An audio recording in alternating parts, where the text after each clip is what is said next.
Então, ele não vive muito com animais. Tem exceções. Por exemplo, na África do Sul, em Johannesburg, eu visitei a África do Sul por ocasião do casamento de um cunhado meu, há 25 anos atrás. Os judeus ortodoxos têm animais, mas os animais eles não servem só como companhia de estimação, mas eles servem como a garantia de segurança do local. São adestrados para ajudarem na segurança, na defesa das residências, etc, etc. Então, esse assunto daqui, o Hollywood generalizou. Não é bem assim. Esses judeus que vivem hoje em dia em Israel, os avós deles, na Europa, viviam cercados de animais, inclusive cães, cachorros. O nosso Shabbat, não é isso, Fabinho? Como? Oi, Renato. O cachorro é muito em Shabbat, não é isso? Tudo bom, querido? Eu não estou escutando. Além de eu ter uma deficiência auditiva, eu não estou escutando bem. Pode repetir? Desculpa, está escutando agora? Agora sim. O cachorro tem um problema, pelo que eu entendi, na Lahá, em relação a semuca, você tem que ter uns cuidados especiais, não é isso? No Shabat, o povo de Israel, no Shabat, ele pode alimentar os próprios animais, mas ele evita alimentar animais que vêm de fora, porque não lhes pertencem. Por quê? Porque está escrito na Torá que a tua propriedade, os teus funcionários, os seus animais precisam também ter tranquilidade no Shabat. Então, há uma obrigação de alimentar. É claro que se vier um animal faminto, ele pode ser alimentado se ele estiver quase morrendo, não é o caso da maioria dos animais, mas nós nos empenhamos somente em alimentar os animais próprios e não outros animais. No Shabat existem algumas outras restrições, mas depende de tudo isso do modus vivendi e do modus operandi. Na Europa, os judeus viviam na proximidade, não só na Europa, no Oriente Médio, eles viviam na proximidade dos animais. Hoje em dia, os judeus são mais cosmopolitas. Então, os ortodoxos têm pouco contato com os animais. Mas é uma questão circunstancial, como explicado, porque os avós desses ortodoxos viviam entre os animais.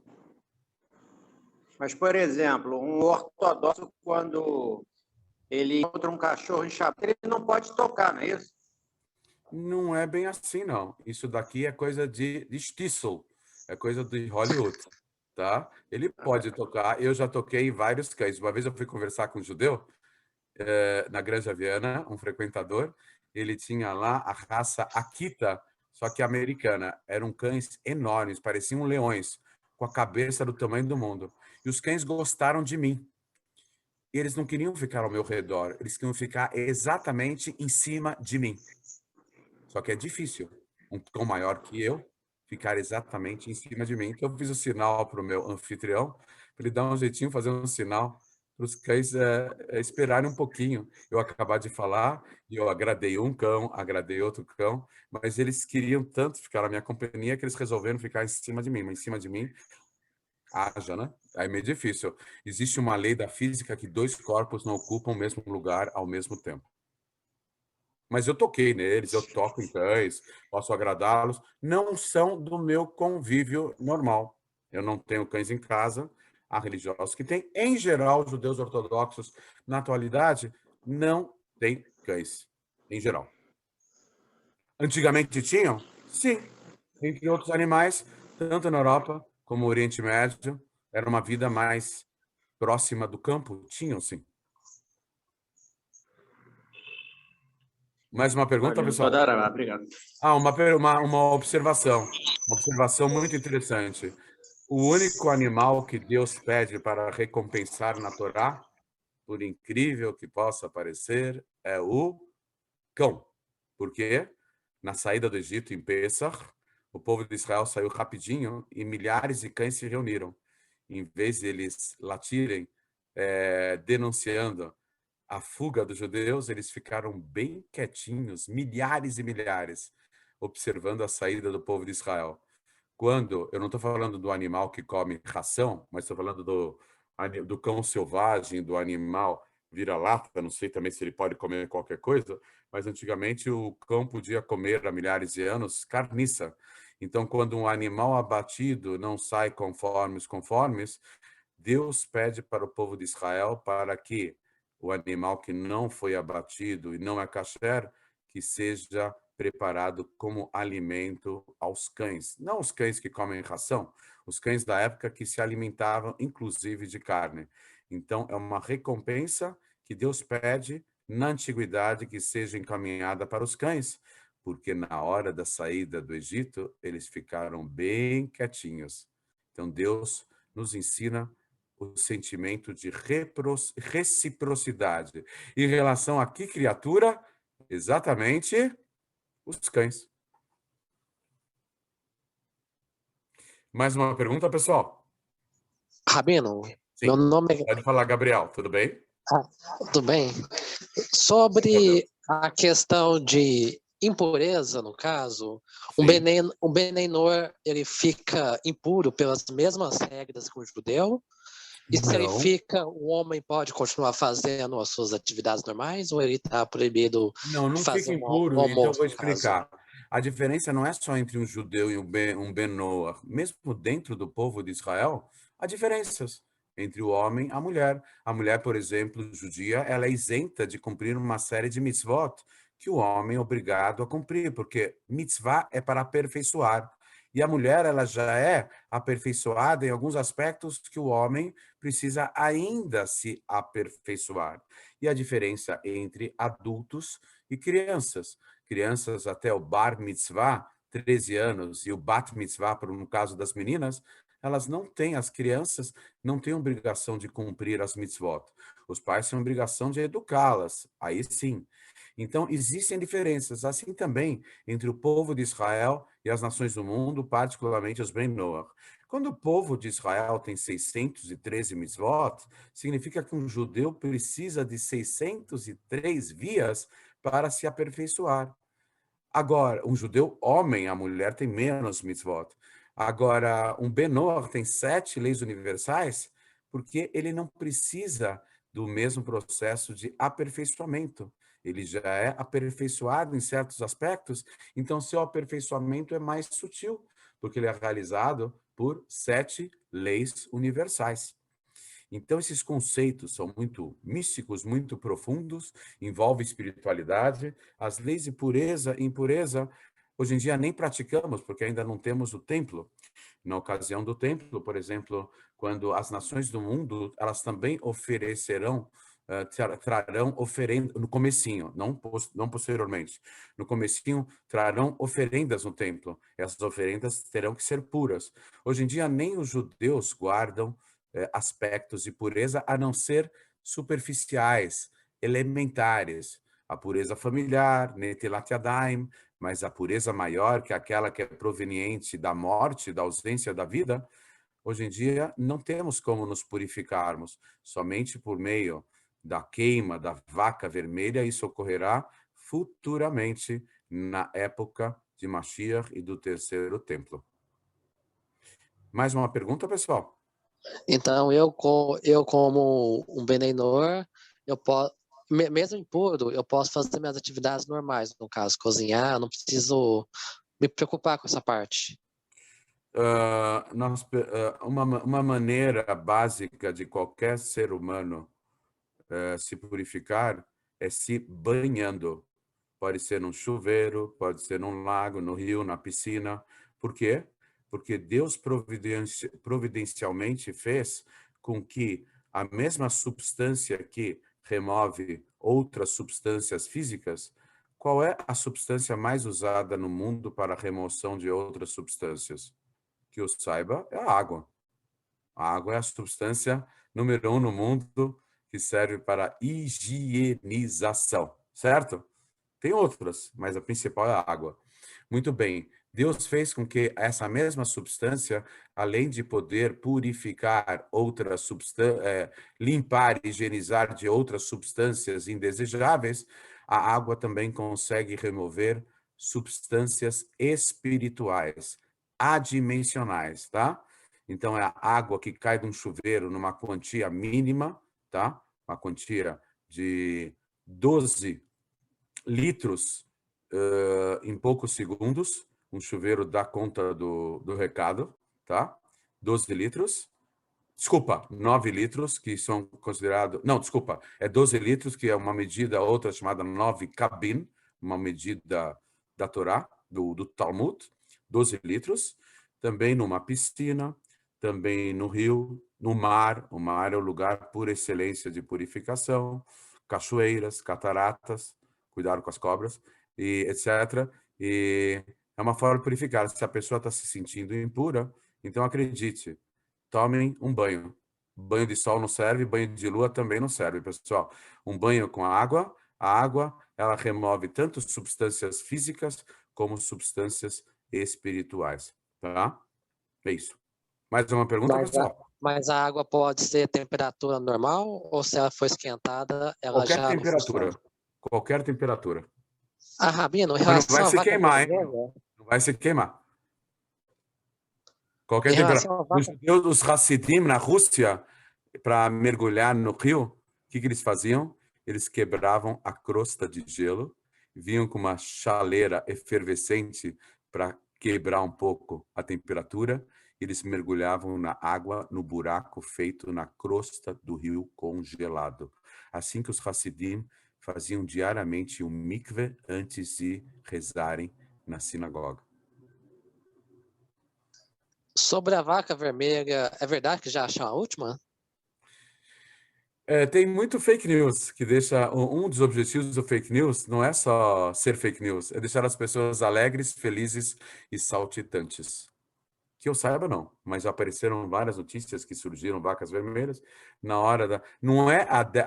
Até hoje eu vi mais que 9 vacas vermelhas. Somente 9 foram identificadas pelo Sanedrin, pela Suprema Corte Rabínica, mas futuramente eles vão identificar a 10ª vaca vermelha. E não serve color jet, não serve pintar a vaca de vermelho.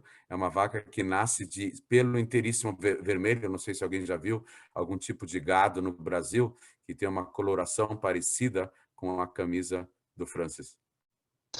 Obrigado, Rabino. Eu que agradeço a oportunidade. Mais alguma pergunta, pessoal? Vamos aproveitar a oportunidade, por gentileza. Olá.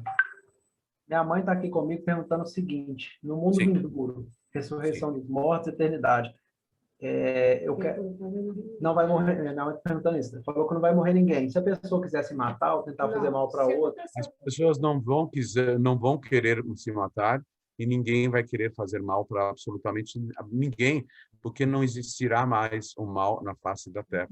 Ninguém mais será mal. Só haverá o bem. Aí me perguntaram, mas Rabino, o livre-arbítrio não vai existir mais? Claro que sim. Nós não vamos escolher entre o bem e o mal. Nós vamos escolher entre o bem e o melhor. toda a Rafa. Níveis diferentes de conexão com Deus. Toda a Rafa. Obrigado. Tudo de bom. Mais alguma pergunta, pessoal? Aproveitando esse espaço aberto, por gentileza. Mais alguma pergunta? Rabino, eu de novo. Gabriel.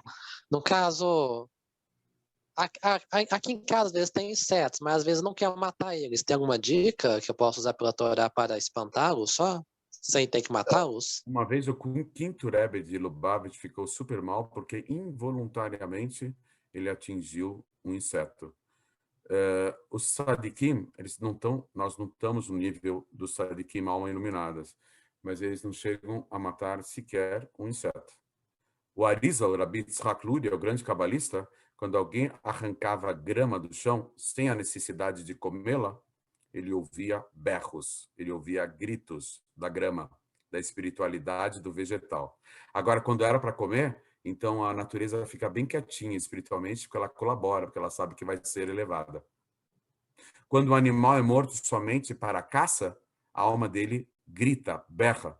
mas quando o animal é morto para alimentação, a alma fica bem quietinha, porque sabe que vai pegar uma carona na alma dos seres humanos que vão se alimentar daquele animal. Matar por matar é cruel. Matar para consumir é factível. E depende da pessoa. Pessoas, algumas podem comer carne, não devem, podem, e aquelas que não quiserem porque realmente não gostam, tudo bem, não precisam. O que tem no caso de uma cobra? No caso de uma cobra, a pergunta qual é? Matar a cobra? Não, tipo assim, Então, veja só, aqui, um animal que oferece perigo ao ser humano, ele deve ser eliminado, claro. E um animal que venha a ser insetos que vem. Então voltando à pergunta do Gabriel, insetos dentro de casa podem matar? Não tem problema nenhum. Não há problema. Sadiquim é outra consideração, mas se eles estão nos prejudicando, não há problema nenhum em eliminá-los, tá? Se eles quiserem morar lá fora, tudo bem, mas vamos delimitar espaços. Lá fora, sim. Aqui dentro, não. Você pode colocar telas para evitar com que os insetos venham, tá? Eu tenho aqui, no meu recinto, aqui eu tenho um baigon. Quando tem insetos aqui que vêm me picar, então eu não penso duas vezes. Mas eu também não sou um tzadik. Um tzadik eu não ia matar nenhuma formiga, mas não é exatamente o meu caso. Rabino, shalom. Sim. Mais uma Shalom, pergunta. Elias, tudo bom? Boa noite, Elial. Tudo bem? Tudo. Eu estou com um problema aqui na minha câmera, aqui, que ela não está abrindo. Não tem Mas, problema, Elial. Estamos lhe ouvindo perfeitamente. perfeito. Bom, levando em consideração que hoje, né, não tenha, não vamos dizer que não posso dizer que não tenha, né, mas eu não conheço, assim, rabinos com essa elevação grande, igual os rebes de antigamente, né? Você já Mas deve o ter que você visto a falou? foto de um. Você já deve ter visto a foto de um. O Lubavitch Rebbe, o Rebbe de Lubavitch. Sim, já vi muitos. Né, nariz e grandes. Arisa não temos fotos dele. São concepções artísticas, mas não é exatamente ele. Não temos Ah, é concepção. mesmo? Oh, não sabia. Não tem. É, tem alguns livros dele que eu tenho aqui, assim, eu achei que era um retrato falado. Não é, não. Mas, bom, qual é a elevação, né, desses grandes leões, né, por assim dizer, os Sim, grandes homens? sim. Naturalmente, também o mundo que eles estão também é bem elevado. E Sim. aí, por isso, essa, essa sensibilidade de perceber entre o mundo, né, agindo junto com a consciência deles. Sim. Tirando que, né, levando em consideração que não temos homens com essa grandeza, ainda existe uma passividade da natureza com relação às outras pessoas, né, mesmo elas sendo ignorantes, digamos, né, no caso, sou ignorante, né, e não sou tão sensível quanto esses homens elevados. Existe uma passividade da natureza em ainda contribuir para a elevação né, das pessoas nesse sentido? Claro, claro. Deus não exige o impossível de suas criaturas. Quando ele permite que a pessoa possa se alimentar de um animal, significa que o ser humano consegue se impor ao animal a ponto de abatê-lo para consumi-lo. Então, é claro, se a pessoa não estiver fazendo nada de errado, mas, por exemplo, alguns anos atrás, na Inglaterra, eles começaram a alimentar bovinos com rações feitas de restos de outros bovinos do mesmo reino. E esses bovinos estavam e com sangue, etc, etc. E começou aquele problema da vaca louca, porque já os animais estavam acostumados. Bovinos, eles não são carnívoros. Bovinos são herbívoros. Dá carne para eles sob forma de ração e deu o problema, uma doença grave que os seres humanos acabaram sendo acometidos, que é da vaca louca, né? Me recordo.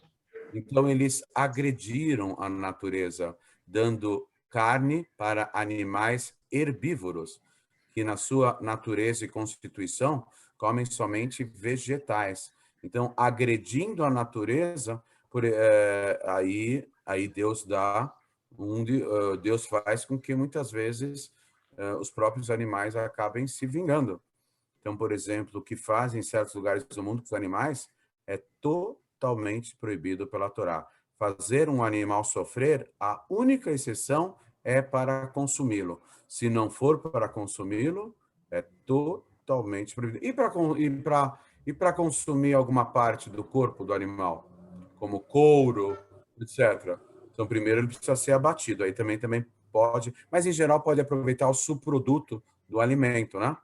Mas, por exemplo, em certos lugares do mundo, quando levantaram campanhas enormes contra os casacos de pele, porque a pele de lontras ou de raposas, elas eram esfoladas enquanto o animal estava vivo. É um absurdo. Totalmente proibido pela Torá.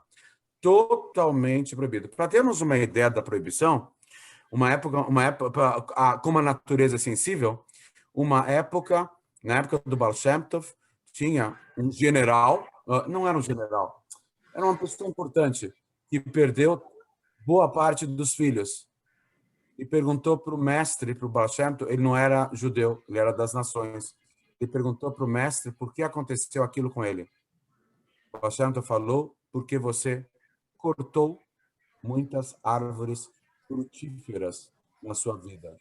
Pela Torá, a menos que a árvore esteja cupinizada, esteja prestes a cair e ferir uma pessoa, é terminantemente proibido cortar uma árvore que dá frutos.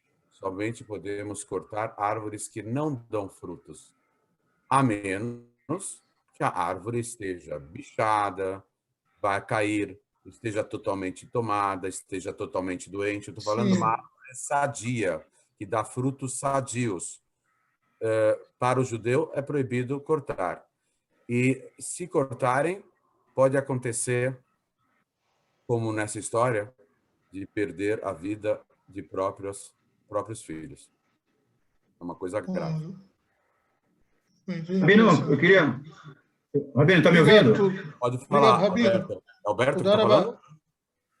Está me ouvindo aí, Rabino? Quem Não, Alberto, não. Shalom, Balashko. É o Gaspar que está falando. Está me ouvindo? Desculpe. Como vai, Gaspar? Muito prazer. Tudo bem, Erev Tov. Parabéns pela explanação de hoje. Eu queria fazer uma pergunta, Rabino. O primeiro Gaspar é no judeu, na embarcação do Cabral.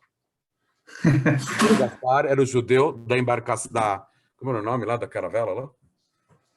Nem sei. Pode falar. Mas vamos lá. Então, estamos praticamente há 27 anos sem o querido Rebbe, né? O mundo judaico sentiu uma falta muito grande. Está ligeiramente invisível, mas ele está mais presente do que nunca, e a qualquer momento nós vamos ter uma surpresa extremamente agradável. Baruch Hashem, a pergunta que eu faço é a seguinte, Rabino. Não haverá mais tempo de nascer no povo judeu uma pessoa com tamanha eloquência, com tanta capacidade de juntar todo mundo? Está entendendo o que eu estou falando? De uma espiritualidade tão avançada, não como ele, como Melach Nelson, como Rebbe. Como Mashiach. Como Mashiach. Não haverá mais tempo de nascer um personagem como ele. Para você ter uma ideia, eu vou falar de 5 nomes, que eles são as almas gerais do povo de Israel e, por extensão, de todas as nações do mundo. As 5 partes da alma. O rei David é a alma, é a nefesh, a alma geral do povo de Israel e de toda a humanidade, chamada nefesh, a primeira parte da alma. Acima do rei David é o Elial Hanavi. Cadê o Elias aí? Elias, estamos falando de você. Elial Hanavi. O Elial Hanavi, ele está ligado ao Ruach, ao espírito geral de todo o povo de Israel e, por extensão, de toda a humanidade. A próxima parte da alma é a Neshama. Moshe Rabbeinu é a alma geral de todo o povo de Israel e, por extensão, de todos os povos do mundo, estão inclusos. Moshe Rabbeinu é a Neshama. Hayá, a conexão vital, é Adão. o primeiro homem. O primeiro homem é mais elevado ainda que todos os outros que falamos até agora, David, Elial e Moshe. Adão é a Hayá, a conexão vital de todo o povo de Israel e de toda a humanidade incluída. E Mashiach é a central da alma. Não só do povo de Israel. Mashiach é a central da alma coletiva de todos os povos da humanidade inteira. A central da alma de 7 bilhões de pessoas se confundem com a alma de Mashiach. E detalhe, não estamos falando de Deus, nós estamos falando de um ser humano de carne e osso, que não é Deus. Não vamos entrar, Mashiach é Mashiach, Deus é Deus. Mashiach é o primeiro redentor do povo de Israel, é Moshe, o último é o Mashiach. Nós não vamos servir o Mashiach, Deus nos livre. Ele é o rei de Israel e de toda a humanidade. Nós vamos servir a Deus. Mashiach vai ensinar a humanidade a servir a Deus, a Hashem. Certo? E para Hashem, Mashiach e todos nós, para Hashem, não tem diferença nenhuma. O ser humano mais espetacular e a alma mais simples, para Deus, na sua essência maior, não faz a mínima diferença. Todos nós somos uma partícula e uma parcela de Deus.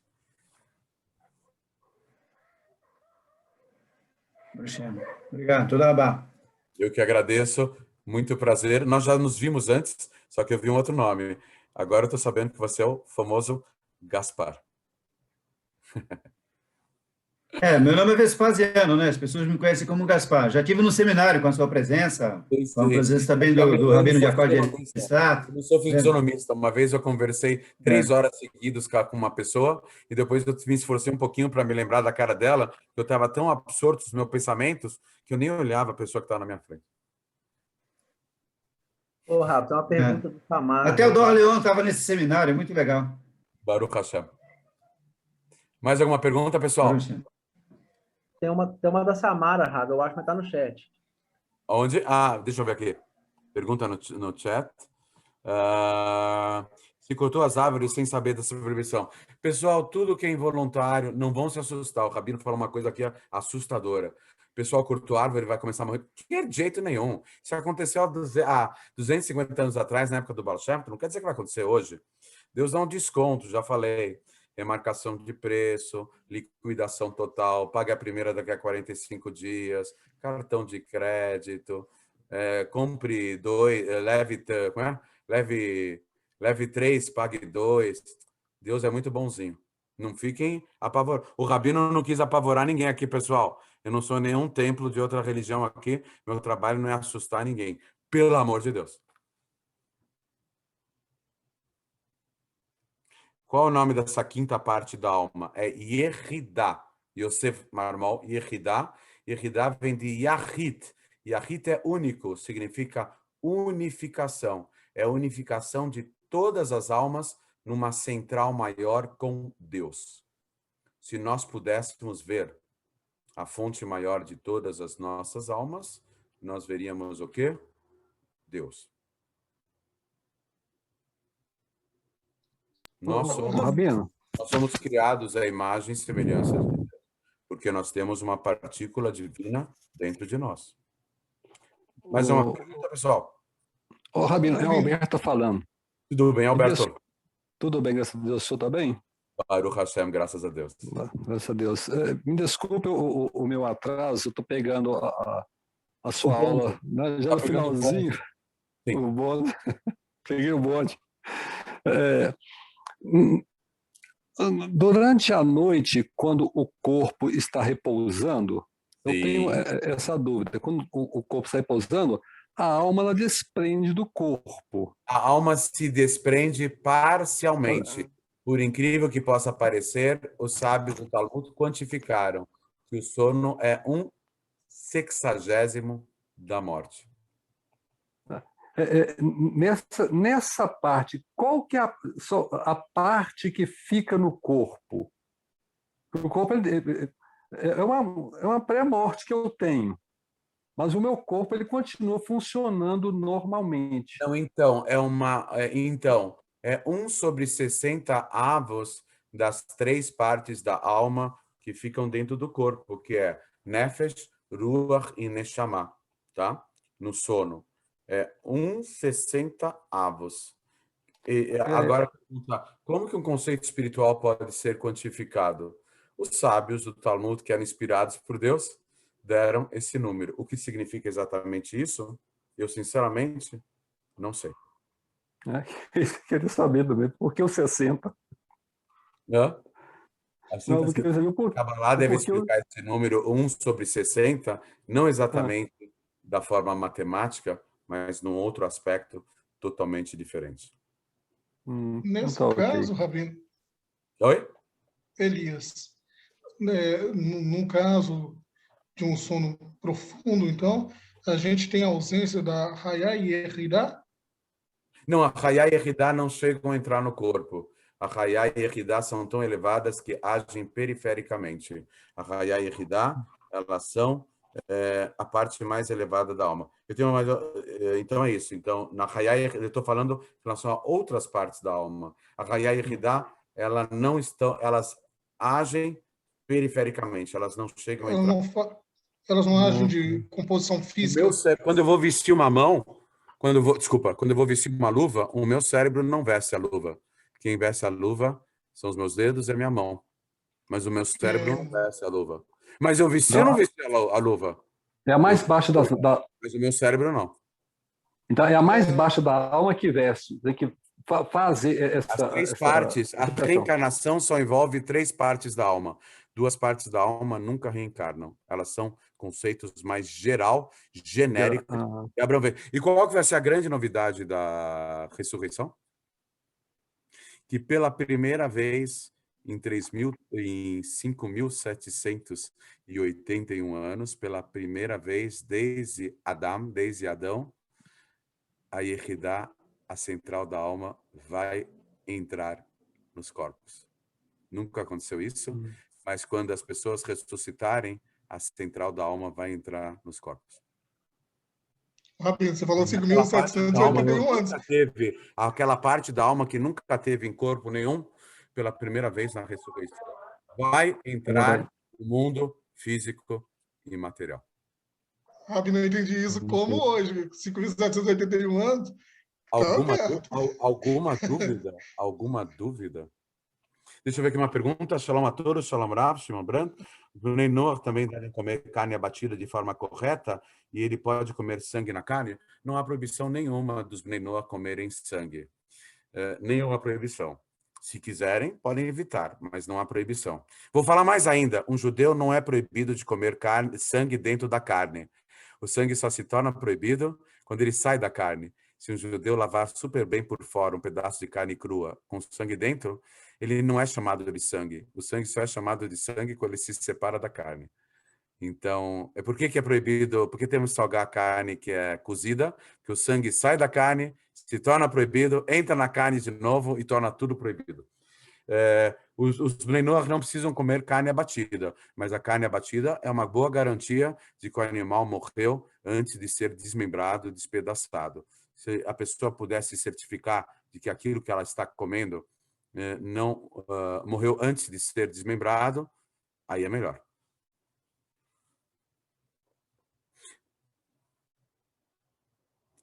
Muito bem, pessoal. Obrigado pela atenção de todos. Eu desejo a todos uma excelente noite e que possamos ser instrumentos da luz infinita de Deus. E vão se preparando, 5.781, que Mashiach já está a qualquer momento aí.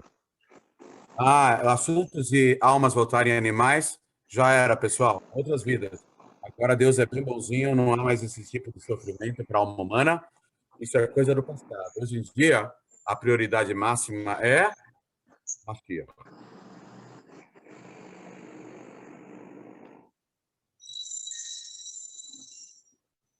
Excelente shiur, Rabino.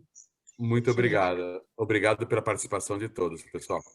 Obrigado, Rabino. 30 pessoas. Obrigado, Rabino. Lamet, que significa limut, Laila estudo. Tov. 30 pessoas, Lamet, limut, estudo. Fala,